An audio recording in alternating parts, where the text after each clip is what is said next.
All right, so welcome back to White House Farm. What we're doing today is I'm going to show you how to change out your cabin air filter on your Kubota tractor. And we just ordered some on Amazon. And this is the big one that goes right up in here. So if you've had a long year of brush hogging and all types of other stuff, it's good to clean this out. That way you got fresh air on the inside of the cabin, especially when you're running your heat and AC. It gets pretty nasty in there. So I'll go ahead and show you how to change this out. Really quick, simple, and easy. And these are pretty cheap.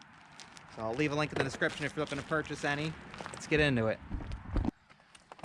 So you got these 4 little screws here. One, and there's 2, and then you got 2 more. And there's 4.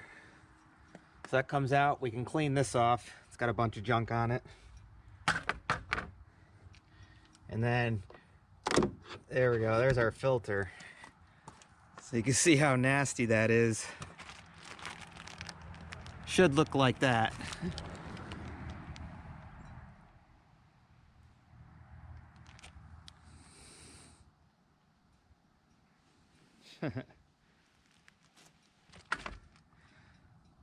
So backside doesn't look too bad, but you can see all the stuff it was sucking in.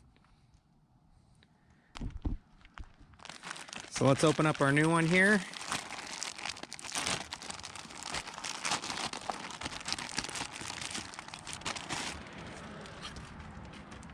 And that should slide right back up in there, just like that. But first, let's spray this off with some air, clean this off. There we go. That's all cleaned off now. Looks much better. So now, go ahead and put this back up in here.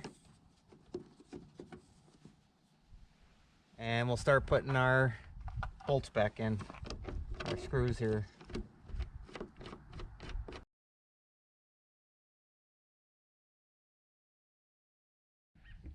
All right, so very, very simple. All right, so make sure to check out all of our other videos with the tractor and the farm and everything else. And once again, we hope you like, enjoy, subscribe, and as usual, we'll see you in the next one. Bye, guys. You can't say goodbye without saying goodbye to me. All right, Olaf. We'll see you on the next one. All right, bye, Obo. Bye, guys.